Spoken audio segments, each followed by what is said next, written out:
Hey guys, how y'all doing? I'm here to give you guys a recap on a new episode of Mobile Suit Gundam Iron Blood Orphans second season, or you could call it機動戦士 Gundam 鉄血の Orphens second season, whichever one fits for you, on episode 22.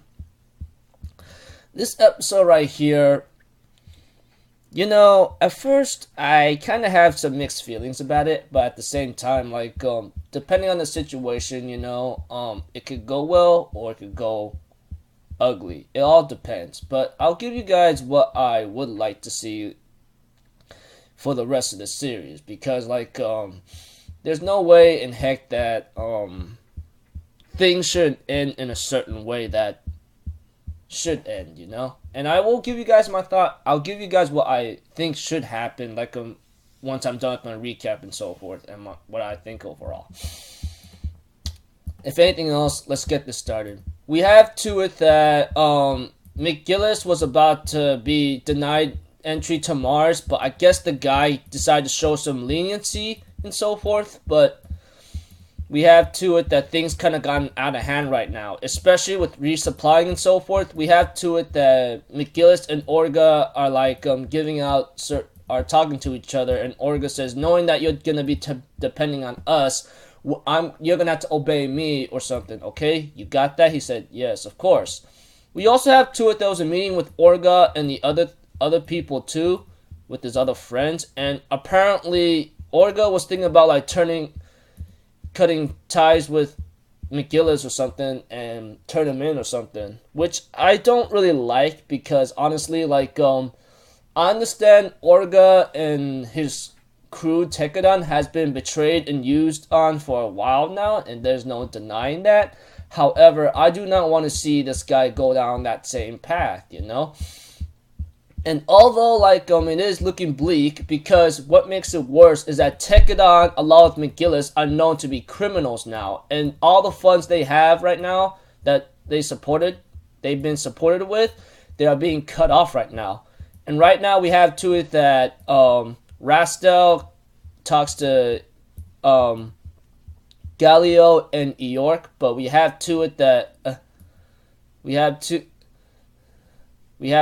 Eork decides to take part of this mission, and he wants to see the person that must lead Galahorn, and he wants to see the person who's been too attached to power. So Eork has a chance of dying. I know a lot of people say he's stupid and he's worse than another character I know from first season, possibly Carta Issue, but I don't know about that. I'm pretty sure everyone wants to see him die, And when it came to Tekadon being framed as criminals, things gotten a little ugly. And Atra ends up seeing Kudelia and says she has something to say.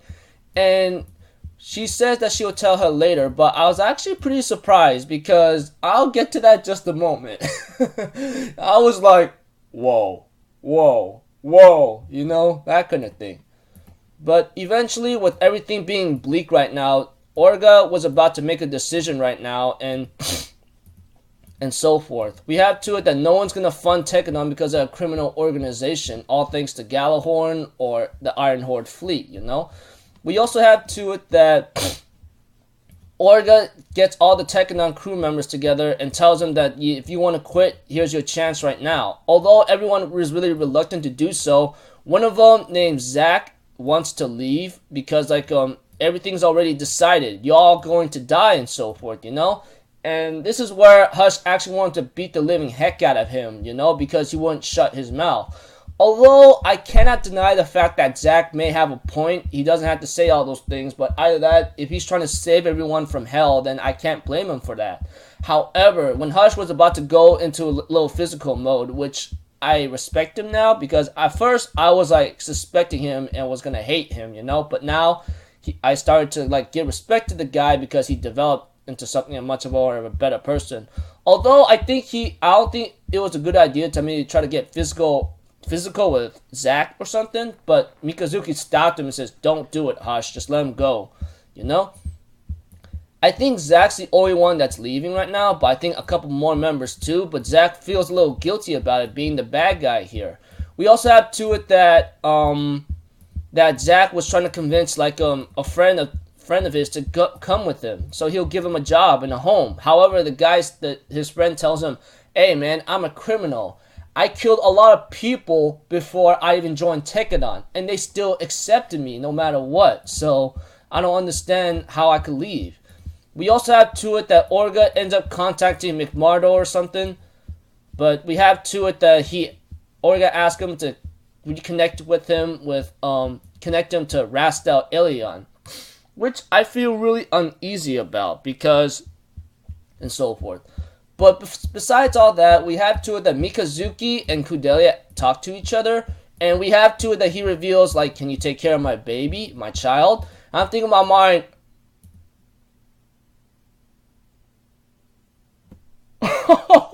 He actually did it with Atra, which is actually revealed, or it was hinted at for a very, very long time, honestly.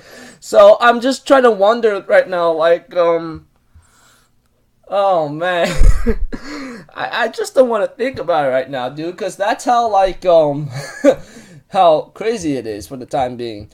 And thinking about, like, Mikazuki and Kudelia talking to each other, and then Atra was actually trying to convince Kudelia to have a baby with Mikazuki, you know, which is really, really funny. They all give each other hugs and so forth, and Kudelia says she'll protect Mikazuki, Atra, and everyone, and his baby, you know.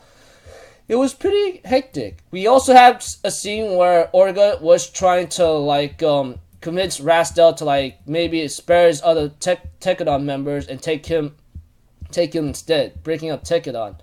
He'll hand over McGillis, Farid, and the Bile, which I feel very, very uneasy for, because I know Orga is not this kind of a guy to betray those who would actually, like, he is working with. And, of course, like, after much hellish demeanor and losing a lot of members, he's going for a desperate situation. However, Rastel doesn't agree until he does say, like, because what's been happening right now, we have to it that, like, how are you supposed to say it? Rastel, on the other hand, says that taking care of McGillis is not the easy thing right now. Right now, I want to, like, put Tekadon as a scapegoat. After everything what's been happening, nothing's going well. But if we have Tekadon slaughter the Iron Horde fleet, or have them know that they are the one that's killing the Iron Horde fleet, peace will restore. And Orga was trying to tell him not to involve the other members, you know, which shows that Orga actually cares for these guys greatly. However, we have to it that Eugene ends up telling him, what the hell is wrong with you? Are you trying to solve this problem without any of our help or something, huh? Are you freaking out of your mind? And we have to it that things kind of looking very ugly right now, even though Akihiro tells Orga, like, you gave us a place to live, you know? There's no denying that. Not to mention, like, everything you put on the line for us, you gave us a family, a home, everything that we ever dreamed of. Although Orga was reluctant to do so, we have to it that there's been a case of criminal activity with them, but we have to it that Kudelia thinks of an idea, thinking like, your ID records are managed on Earth by Arbaru, by Makanai. If we tamper with the data, then you have a chance to, like, you have a big chance to start all over again, you know? Although many people think it's kind of reckless right now and so forth, but we have news where Marybit, along with this other guy who manages the money banks, I think, they end up telling Orga, like, we managed to get, like, most of our money out of the system, you know?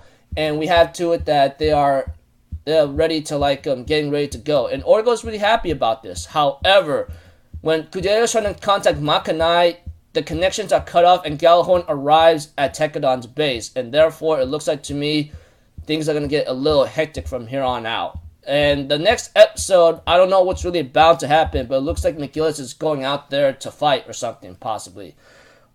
And so forth, you know? That's what the preview of the next episode is, and of course the ending of this episode is where, like, Gjallarhorn arrives at Tekadon's base and gets ready to fight, or possibly, like, cause much havoc and destruction. I don't know. When I looked at this episode, I can't really blame Orga for a certain amount of things, but the way how he's doing it, willing to betray McGillis, turn him and battle over. I feel very, very disappointed in that, but there is certain hope that he could like possibly start over with like with his crewmates, you know, which is pretty cool, not too bad. However, you know, the way how things are with Hope, with all Tekadon members and so forth, to maybe start over on Earth and change their IDs, tamper with the data and so forth, not being called criminals, it's pretty cool and all, but however, you know, I do not feel like it should end in a certain way where Tekadon escapes from the, how am I supposed to say it, the Iron Horde fleet that easily. Although it will be BS or something, I want Tekadon to go out with a bang should they really break up or like shatter into pieces after this final battle. But it all depends how the situation goes. Now, here are my thoughts of what should really happen, you know, because like Gundam has always has this thing to finish things off with possibly a big bang or in a small soft-hearted bang. I don't know. But I think Tekadon itself, if they want to start all over, they have to defeat the Iron Horde fleet, you know, because their authority is already shattered into pieces and they're trying to use Tekadon as a scapegoat. And in order to like escape the situation they are in, I'm afraid they really have to fight the Iron Horde fleet. And even if this is stupid and all, I think Tekadon should really fight to the very death, because like even though situations gotten a little desperate for Orga and so forth, and he's planning to betray McGillis, I don't think it should go that way, honestly. I feel uneasy if it does go that way. At the same time, I don't know. But one thing for sure, I just want Tekadon to keep fighting, you know? They are on home ground right now, and they could take advantage of that. But I don't know, you know? Because the Iron Horde fleet has a bunch of numbers, and the weapons are massive, and their strength is, like, very powerful compared to Tekadon and McGillis right now. They don't even have any backups right now. But with Hope at the end of the episode, Tekadon can break up and start all over with new members and be something else or be somebody else. But with Gjallarhorn or the Iron Horde fleet, on the other hand, arriving on Mars, I don't think they could escape that easily. Not to mention the fleet's already in space. There's no way in heck you could start all over that easily. And with Atra having a baby with Mikazuki and so forth, oh man, dude. This has to signalize that Mikazuki might end up dying already. But I don't know. It all depends on the situation to the very end. I just don't want things to end in a ugly manner, but I don't want the series to end in a BS moment either, like out of place here and there. But it all could have its depending situation, you know. It all depends how the rest of the series goes. Because if I was told that this is the final season for Iron Blood Orphans, I don't know what's really bound to happen. Either Tekadon is gonna die fighting to the death or something, but I don't know. I just don't want things to go in a disappointing manner, and I will give out my honesty right there. I don't want things to be like disappointing to the end. So, like I said, I think Tekadon should still continue fighting to the very end, even if the situation's really bleak among them, you know? Because, like, that's how things should be for Tekadon. Even if they were to die even if they were to really die and never survive or something, even with all of them being killed, I'm better off knowing that they fought to the very end instead of giving up, you know? But I guess that's my, thoughts right there. I think Tekadon should fight to the very end and don't give up and betray McGillis, you know? That's all I can say. Whatever you guys think or what should happen, I would like to hear it. But that's what I think should happen. Tekadon should really fight to the very end, to the very last breath against the corrupted Gjallarhorn Iron Horde fleet, no matter what, you know? And that is what I want to see. Even if Tekadon dies or something and so forth, I think, like, it should go in a matter where, like, it's satisfying for not just for me, but for all Gundam fans and possibly Mikazuki, possibly for us being a fan of Mikazuki himself, being the freaking monster or devil of Tekadon, you know, that kind of thing. So yeah, that's about it. I'm sorry if this recap and my what I think should happen lasted a bit too long. And until then, I'll see you guys in my next video. So I'm Alpha Zero. Have a good day, and I'll see you guys next time. All right, peace out. Bye bye. Toot toot.